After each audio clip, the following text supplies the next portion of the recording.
Hi, hello mga kapatid, mga ka-Christ Life Community Church family. Isang maganda at mapagpalang araw sa inyong lahat. Ako nga pala si Kuya Christopher nyo. Magbibigay po ako ng aking short testimony kung gaano po kabuti ang Panginoon sa akin. So yan, itong mga past 2 months po ay ang dami pong ginawa ng Lord sa akin. Mga example po ng ginawa ng Lord sa akin, unang-una po ay yung time na lumalabas ako sa bahay na wala akong pera, yung time na lumalabas ako sa bahay na ang pera ko lang pang tithes ko lang, o kaya yung pera ko pamasahe ko lang. So gano'n yung great ng Panginoon sa akin, gano'n siya nag-move sa akin. Pangalawang ginawa ng Lord sa akin, meron yung time na wala talagang pera yung tatay ko, wala akong pera, walang pera yung mga relatives ko. Gusto kong magkaroon ng load para masagutan ko yung mga questions sa aking module, sa aking school. Pero yun, that time natulog ako, tapos suddenly may nag-load sa akin. 3 times siyang nangyari na kumapit talaga ako sa word ng Lord, kumapit ako sa Kanya all throughout of my ways. So gano'n yung sinustain ako ni Lord sa lahat ng bagay. Ngayon, and I'm so grateful kasi although marami akong struggle na pinagdadaanan ngayon, although napakahirap ngayon kasi walang mga sideline, wala akong mga pinagkakakitaan ngayon, and yun yung sustainability ng Lord sa buhay ko. And yung gusto kong i-share sa inyo na kumapit lang tayo kay Lord, magtiwala tayo sa Kanya in every step na ginagawa natin sa buhay natin. We should always na nagtitiwala, trust God. Ito yung pinaka-best ngayon, yung pagtitiwala sa Panginoon. So ito po yung aking short testimony. Sana naway kayo po ay na-bless. At magandang umaga po sa ating lahat. To God be all the highest glory and admiration po sa atin. Good morning po sa ating lahat, at bago po tayo magsimula ay tayo po ay magpuri sa Panginoon. Tumayo po tayong lahat.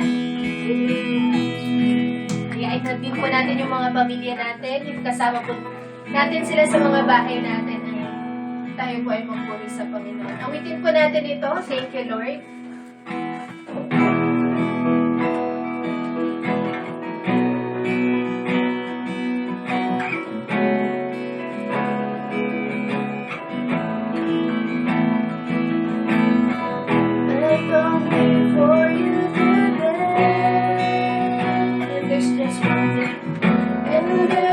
One thing that I want to say, thank you,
that we have right now, Panginoon. There is nothing that can stop us, Panginoon, to listen to your word, to experience your love and your greatness. To each and every homes, Panginoon, to each and every person listening right now, may you minister to them, Panginoon. May you touch their hearts, Lord. Welcome you, Panginoon. Maraming salamat. Ito po ang aming panalangin sa pangalan ni Jesus. Amen.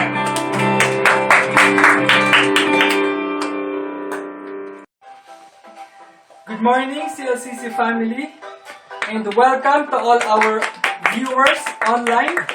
Let us prepare our hearts as we listen to God's Word today. Let us welcome our senior pastor, Pastor Bonifacio Segin.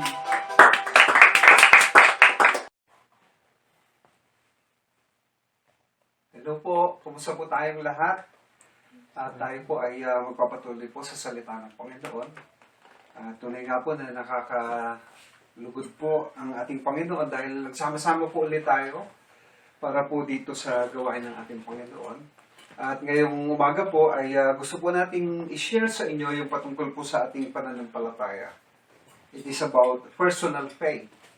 At matatagpuan po natin yung teksto po natin sa Genesis 18, verses 9 to 15. So, hindi ko na po babasahin yung lahat ng verses, ano po. Titignan na lamang po natin sa mga verses po na magpapatungkol po sa mga points po natin. So, dito po sa ating personal faith, ay may dalawa pong bagay na makikita po tayo. Ano po? Una, ay yung pong hand-me-down faith. So, yan po yung una. Ano po? So, sa verse 9, mga kapatid, sabi po dyan, "Where is your wife Sarah?" They asked him. So, dito po sa verse na ito, ay yung first mention po ng pangalan ni Sarah. Ano po? Pero mapapansin mo natin, yung boses po nila, it is within the earshot of Sarah. Ibig sabihin, ano po, naririnig ni Sarah yung mga kinakausap ni Abraham. Ano po, bagamat nasa loob siya ng tent, pero nadidinig niya po. At yung conversation po na ito, it's not about Sarah, mga kapatid, but it is about Abraham at saka ang Panginoon. Ano po? So, sila po yung nag-uusap dito. And then sa verse 10, ang sabi po uli, "Then the Lord said, I will surely return to you about this time next year, and Sarah, your wife, will have a son." So, take note of it, ano po, second mention ng pangalan po ni Sarah, ano po. Yung pananampalataya po ni Sarah, mga kapatid, ay ito po yung, it is a bystander faith. Pag sinabi po nating bystander faith, ang sabi po sa dictionary, a person who is standing near, but not taking part in what is happening. So, yun po ang ibig sabihin, ano po, na parang isang taong nakatayo lamang siya, naka-standby po siya, nakikita niya at naririnig niya po yung mga nangyayari, pero wala ho siyang ginagawa. Ano po? Yun po yung ibig sabihin ng bystander faith. It is a second-hand faith. It is a hand-me-down faith. It is a faith coming from Abraham. Okay po ba? Naintindihan po ba natin? Ang ibig sabihin po nito ay parang tayo po ay pumunta ka sa church ano po, dahil hinila ka lang doon. Dinala ka lang doon. Marahil ng iyong asawa o yung kaibigan mo o mga kaklase mo. Ano? Hinila ka doon, dinala ka doon. Ano po yan ang ibig sabihin po niyan? Hand-me-down faith. It is like also a second-hand clothes. Na ibig sabihin nito, nung bata ka, ano po, ikaw yung pangalawa, pero yung ginamit na damit para sa iyo ay yung ginamit na ng unang kapatid mo, yung first child. Naintindihan po ba natin? Kasi parang okay lang, pareho lang, at sayang naman kung hindi mo gagamitin. Ano po? Hindi sa iyo, pero na-serve yung purpose. Okay po ba? They serve the purpose, but unfortunately, it is not owned by that second child. It is a faith given to you, but something that is not yours. It may fit you, but it's not yours. Again, parang yung kaibigan mo po, your friend invites you here, sa cell group, sa church, pero hindi ikaw mismo ang nagpunta doon sa gawain. Ano po. Dinala ka lang doon, o in-invite ka lamang po doon. At halos yung pananampalataya po natin, mga kapatid, ay nagsimula po dito sa hand-me-down faith. Dito po tayo nag-umpisa. But at some point, mga kapatid, it must be yours. Hindi pwedeng parang dinadala ka lang, iniimbita ka lang, sumasama ka lang. Yan yung pananampalataya mo. Pero hindi ito personal. Dapat, sooner or later, hindi na yung iniimbita ka lang, kundi ikaw mismo ay gustong-gusto mo na. Dahil sa bandang huli, pag ang pananampalataya mo ay katulad ng pananampalataya ni Sarah, ano po, it will run out, ano, pagdating sa pangangailangan natin. Okay po ba? It's like a faith that you hear from somebody's prayers or testimonies or stories po ng buong Christian life nila or mga messages na napapakinggan mo. But of some reason, mga kapatid, it does not happening to you. Ang dami mo napapakinggan, ang dami mga testimonies, ang dami mong naririnig ng mga salita ng Panginoon, pero ikaw mismo wala kang ganitong karanasan. Hindi nangyayari sa iyo. Because your faith is a hand-me-down faith. Again, sabi po sa verse 10, Sarah is listening. Nakikinig naman po si Sarah. Ano po? Andun naman po siya. Sabi ko nga po, within a distance po yung boses na naririnig niya. Pero wala ho siyang ganitong klaseng pananampalataya.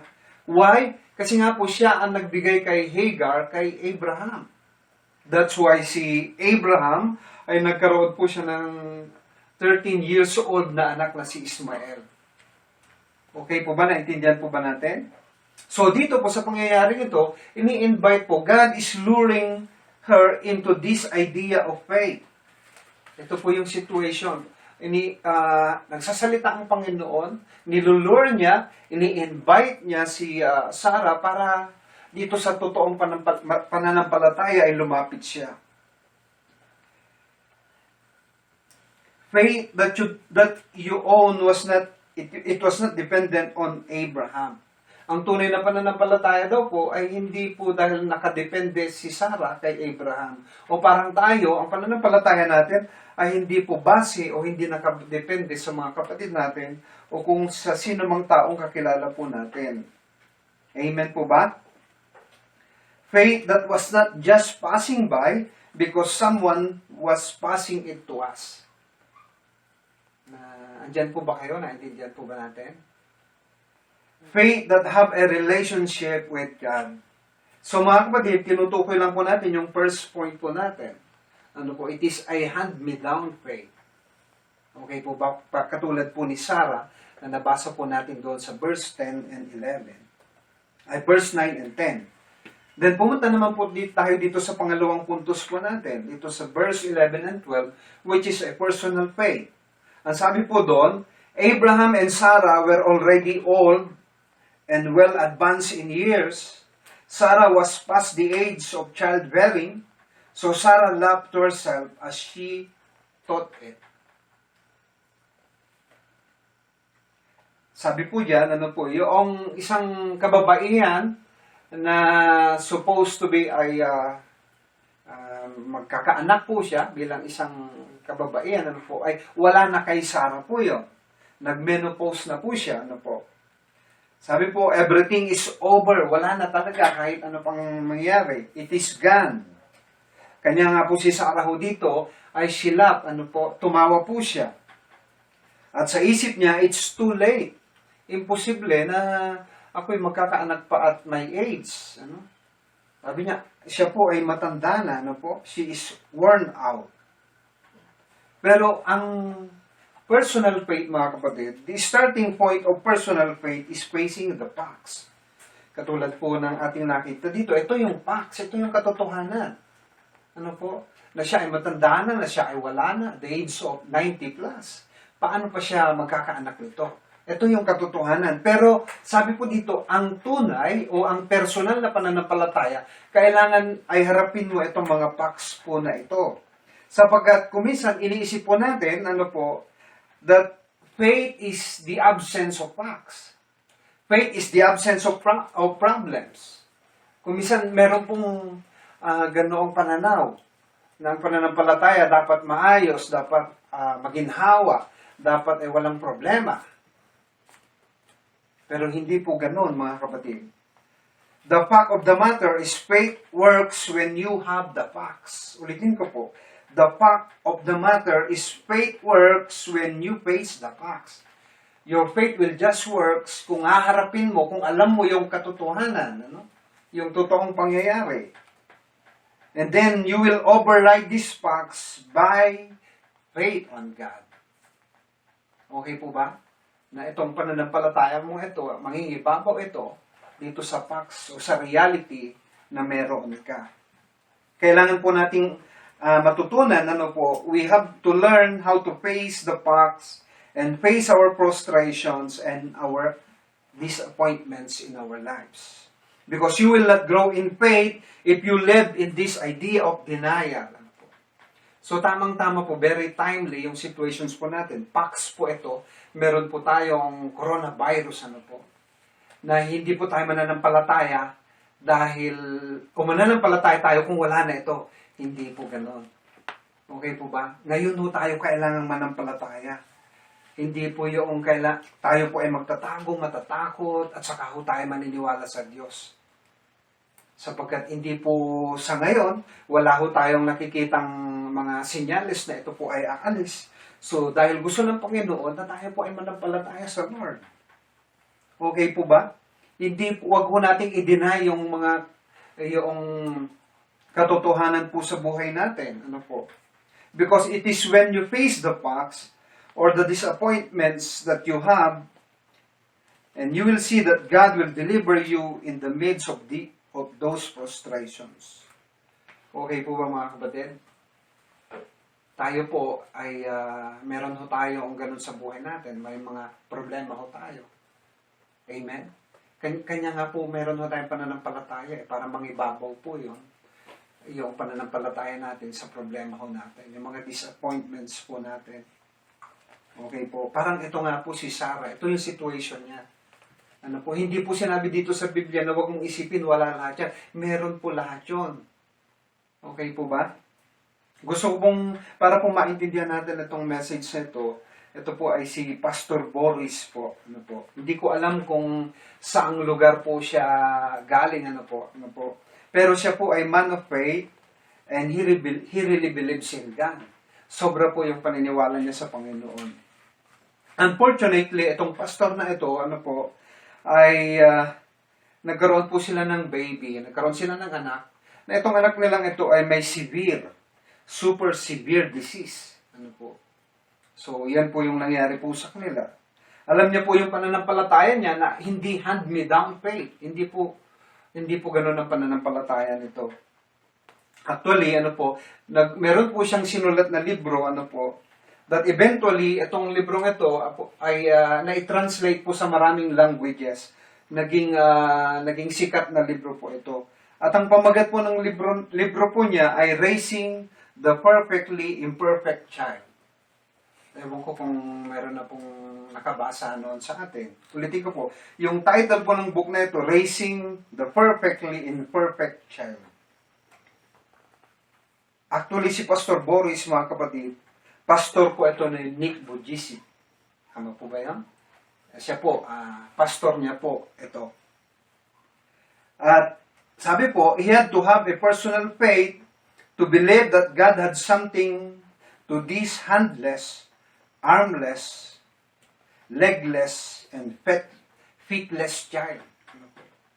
So, naniniwala po siya na itong anak niyang ito na walang paa, walang kamay, inarap niya po yung katotohanan na ito yung anak niya, at araw-araw pinapanalangin po niya. Ipinapanalangin po niya na itong anak niya ito, at iniiyak niya sa Panginoon na gumaling po. Pagalingin ng Panginoon itong anak niyang si Nick, Pero ang nangyari, hindi po gumaling. It's not happening. It did not happen. Yung desire niya na pagalingin po siya ng Lord. Naintindihan po ba natin? So mga kapatid, if we don't have personal faith, we will give up.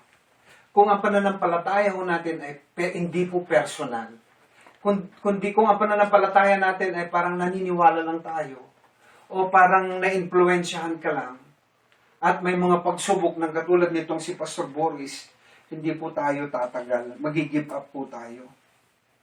At balang araw, sabi ko dito, hindi mo makikita, you will never get to see the day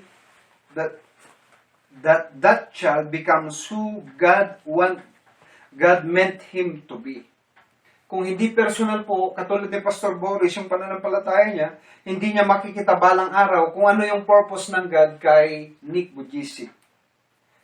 He will never see that day that this child writes an even greater selling book than your books. Amen? Kung hindi po personal yung pananampalataya ni Pastor Boris, hindi niya makikita na itong anak niya ay magsusulat ng isang sikat, best-selling books kaysa sa mga libro po niya. You will never see that one day this child will get married and will have multiple children.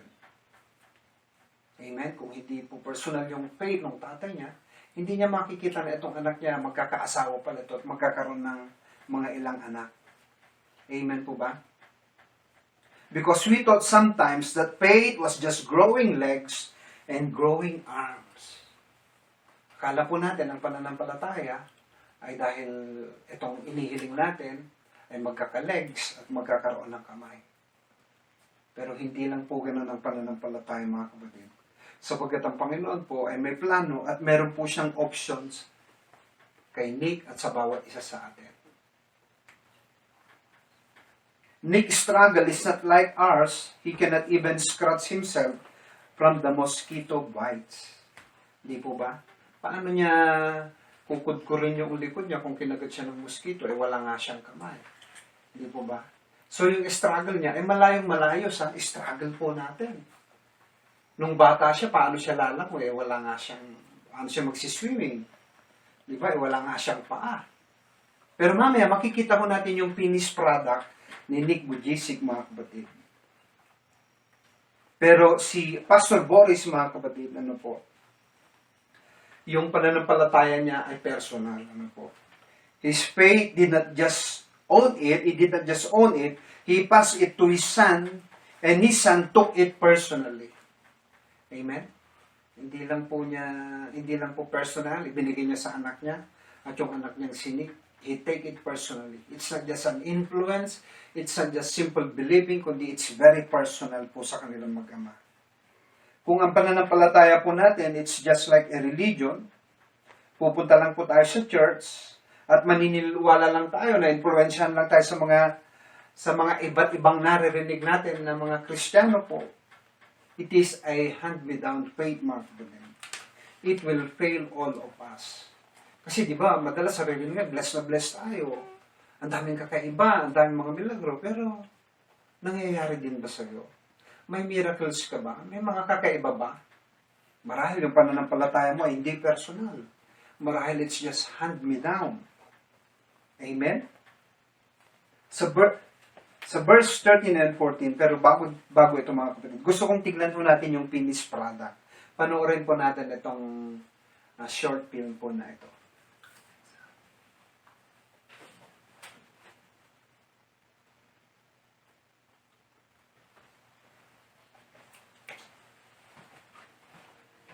At age 8, I thought that I should commit suicide.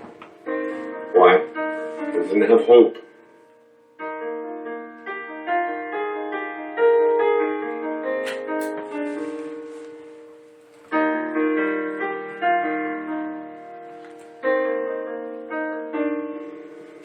So I tried to give up.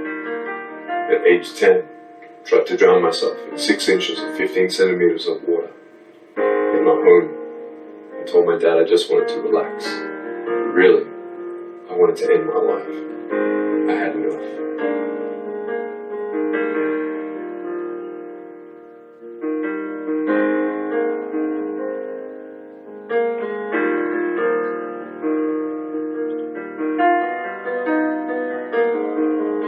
But it was so hard because people put me down.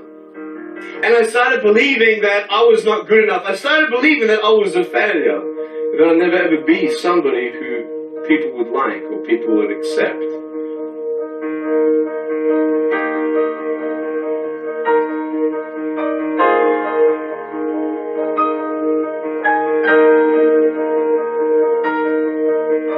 I couldn't change my circumstance.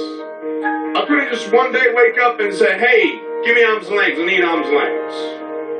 And I had questions and no answers, and I asked my mum and dad, why did this happen? I asked doctors, why did this happen? And they don't know. There are some things in life that are out of your control that you can't change, and you got to live with. The choice that we have, though, is either to give up or keep on going. So what do you do when you fall down? Get back up. Everybody knows to get back up, because if I start walking, I'm not going to get anywhere. But want to tell you there are some times in life where you fall down. You feel like you don't have the strength to get back up. I'm down here, face down, and I have no arms, no legs. It should be impossible for me to get back up, but it's not. You see, I will try 100 times to get up, and if I fail 100 times, if I fail and I give up, do you think that I'm ever going to get up? No. But if I fail, I try again, and again, and again. For as long as I try, there's always that chance of getting up. Does that make sense? And it's not the end until you've given up. There's still hope. I'm not here today to tell you that I understand your pain. I don't know how it feels to be abused. I don't know how it feels to feel, quote, fat and you've got an eating disorder. I don't know how it feels to have a broken home. I don't know how it feels. I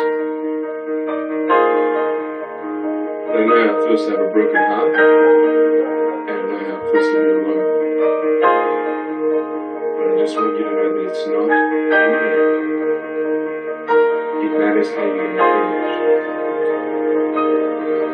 You're going to finish strong.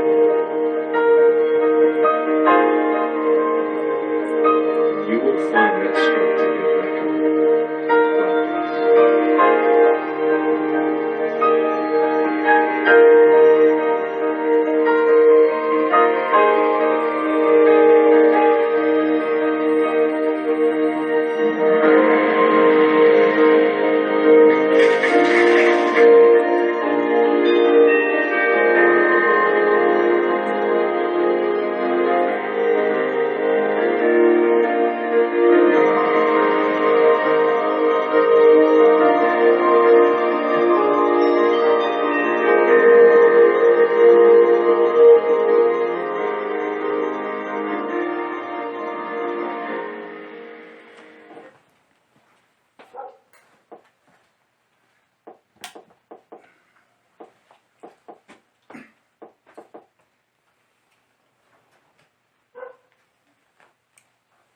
Again po, we are so blessed na nakita ko natin yung buhay ni Nick, ano po.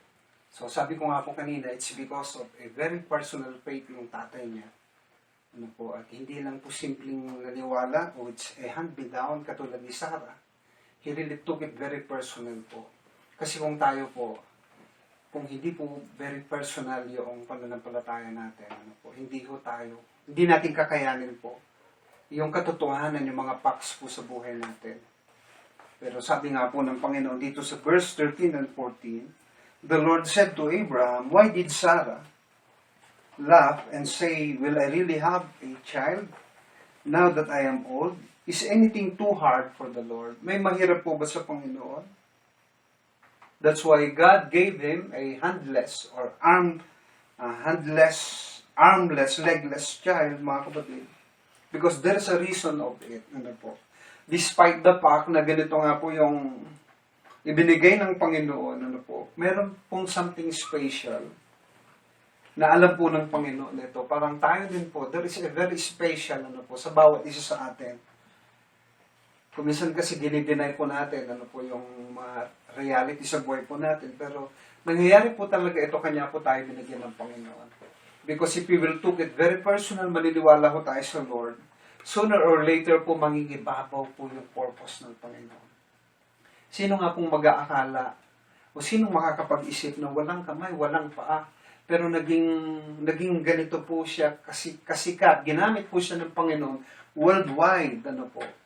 Amen po ba? Amen. Again, because there is a reason, mga kapatid. We know that there is a reason. Hindi lang po ito basta nangyayari na dumadaan lang. Sa bawat bahagi, bawat karanasan ng buhay natin, meron po talagang dahilan. Alam na alam po ng Panginoon ito. Kanya nga po sabi niya, is there anything hard? Meron bang mahirap sa akin? Sometimes, mga kapatid, yung reasoning natin, yung pananampalataya natin, pinifail niya po tayo kasi gusto natin on our own way. Yan yung pinakamalaking struggle natin. We have this own natural instinct po natin na yung gusto natin, yung lakas natin, yung paraan natin, yung plano natin. Yun po yung nagpipigil, naghihimpil po doon sa gusto ng Panginoon. Ini-insist po natin, sinasabi natin sa Panginoon, Lord, may this purpose, may I do it on my own way. Diba? Ini-insist po natin. Marami po sa atin ganun, ini-insist po natin yung paraan natin doon sa gusto ng Panginoon. Hindi pwede po yun. Kasi yung plano, yung purpose, yung power po ng God ay kailangan sa paraan po ng Panginoon. Faith knows that God is sovereign over our affairs. Naniniwala po ba tayo doon? Ulitin ko po. Faith knows, yung pananampalataya natin, alam ng Panginoon, our sovereign God, dito sa mga araw-araw na nangyayari po sa buhay natin. Actually, doon sa Hebrews 11:11, eventually po, si Sarah po ay sumampalataya din. Yung pong from hand-me-down faith, nagkaroon na po siya ng personal na pananampalataya. Kung titingnan niyo po yung Hebrews 11:11. She received power to conceive even when she is in passing ages. Binigyan rin siya ng kapangyarihan ng Panginoon na out of that age, out of that worn-out bodies, na wala na talaga, ay in-empower siya ng Panginoon na ipanganak niya po si Isaac. Amen po. Baka niya po yung pangako, yung gusto ng Panginoon, nangyari din po. And then sabi din po doon sa verse 12 ng Hebrews 11, so from this one man, he as good as dead, came descendants as numerous as the stars in the sky, and as countless as the sand on the seashore. Amen po. Grabe. Yung plenano ng Panginoon, yung pinangako ng Panginoon sa mag-asawang ito, especially kay Abraham, nangyari po. Na-bless po siya. Naging very fruitful po siya dahil sa sinabi ng Panginoon. Again, sabi ko nga po kanina, faith knows that God is sovereign over our affairs. Kung titignan po natin yung Psalm 139, actually isa po ito sa pinaka-paborito ko ding verse po. Sabi doon, kung titignan po natin dyan sa screen, for you created my inmost being, you knit me together in my mother's womb. I praise you because I am fearfully and wonderfully made. Ito po yung isang verse po na noong si Abigail, ito pong katabi ko dito, siya po yung first child namin, pinagbubuntis siya ni Noemi noon, nagkaroon ng German measles, si Noemi. At sabi po ng isang doktor po dito sa Baguio, ay kailangang i-abort na siya dahil pag inilabas po namin siya, pag ipananganak siya, it's either yung ulo niya ay yupi o basta magkakaroon siya ng matinding disfigurement o sakit. So mas mabuti na lang na i-abort. Pero sa devotion sa amin, ito yung hindi namin makakalimutan na sinabi ng Panginoon. Meron po kasi nagregalo sa amin ng frame na iyan mismo itong verse na ito. Na sabi nga po, ulitin ko, I praise you because I am fearfully and wonderfully made. So hindi po namin sinunod yung doktor na yun. Hanggang sa isilang si Abby at hindi naman hati ang ulo niya. Buo naman. Amen po ba? Amen. So yun nga po yung pangako ng Panginoon. There is no really hard thing sa Panginoon. Walang imposible. Kung maniniwala lang tayo, we will take it very personal. Yung pangako ng Panginoon ay mangyayari. At hindi po natatapos doon. Sabi pa po doon sa sumunod na verse, your work are wonderful. I know that full well my frame was not hidden from you. And when I was made in the secret place, when I was woven together in the depths of the earth, your eyes saw my unformed body. All the days ordained for me were written in your book before one of them came to be. Nakita niyo po ba yun? Actually, isa yun sa devotions ko itong mga nakaraang araw. Sabi ng Panginoon, nakita ng Panginoon yung unformed bodies natin. Ano po? At hindi lahat ng araw sa buhay natin, ay nakita na isinulat na ng Panginoon sa kanyang aklat. Sabi niya po, All the days ordained for me were written in your book before one of them came to me. Pwede ba nating palakpakan ng Lord?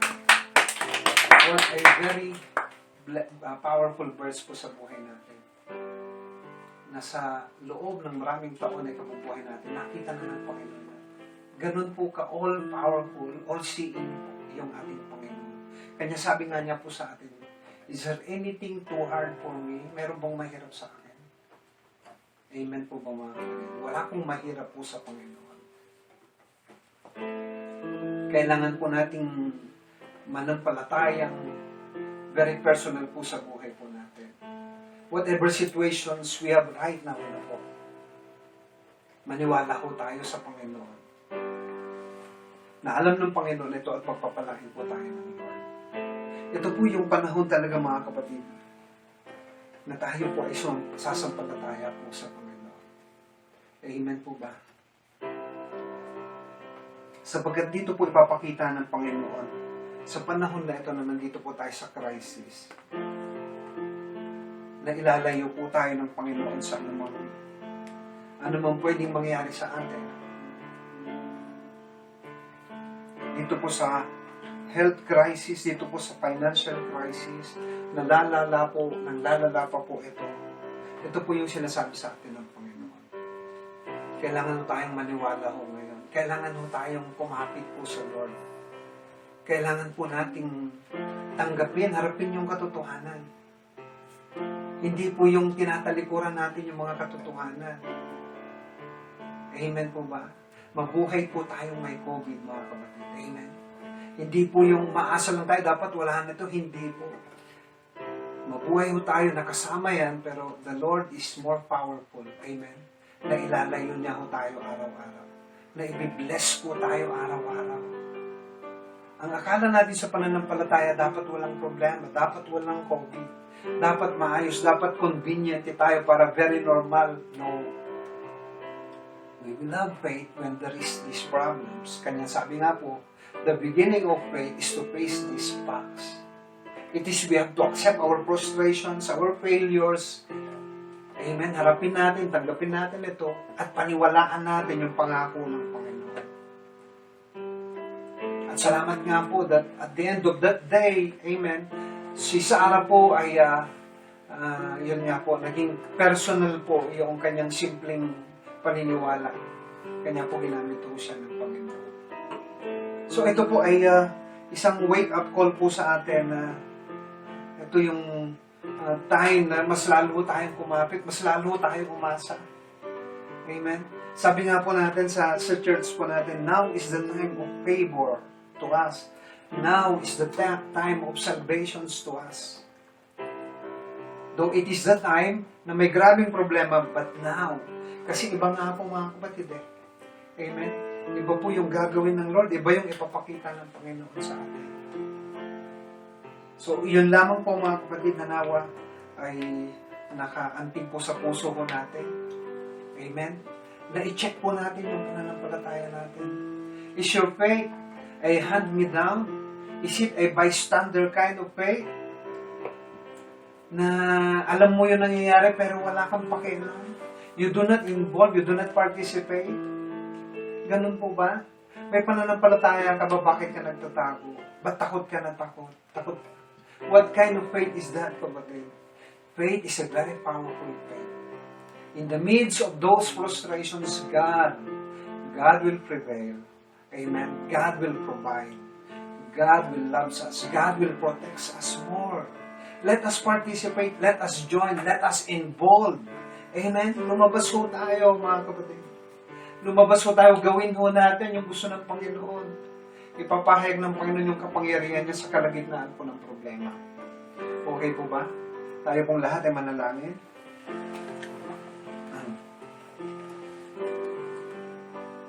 Yes, O Lord, katulad ng sabi niyo, Panginoon, faith faces my issues. Faith knows my issues.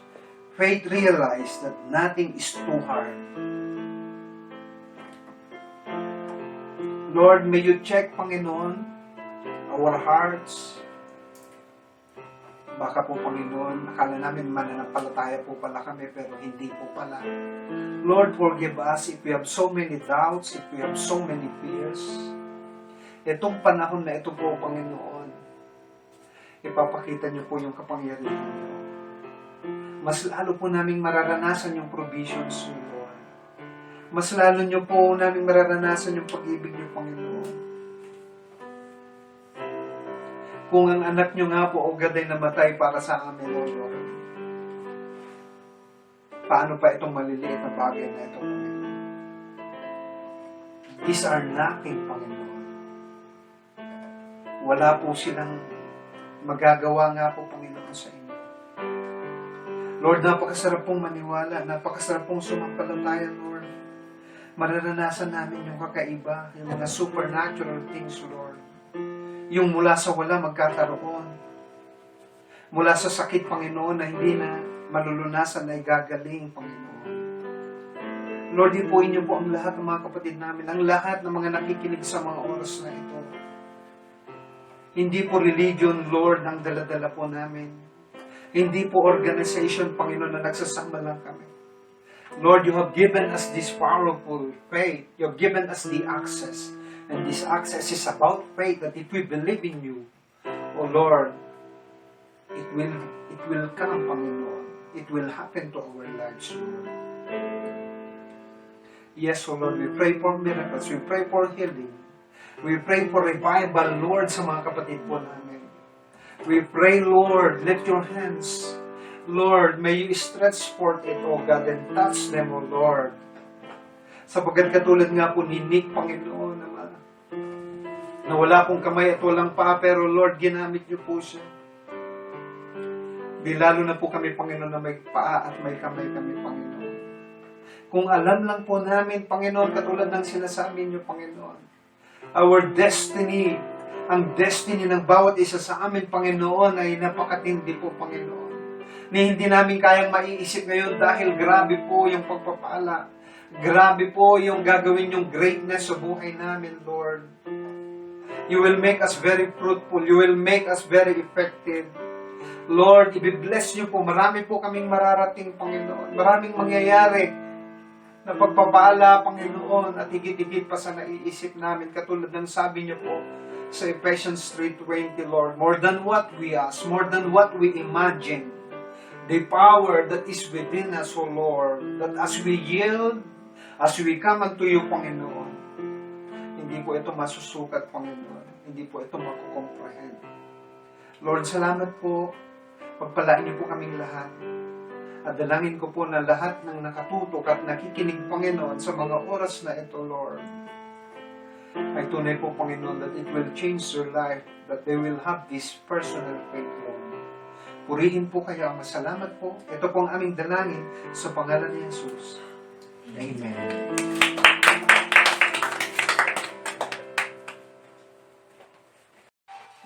Christ Life Community Church, once again, let us all tune in for our weekly Sunday services, 10 a.m. live stream. We have our Friday Synergy Youth Service at 3 p.m.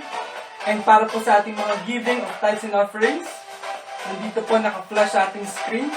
You can send it or contact po si Miss Grace Prianeza. See you all next Sunday and God bless us all.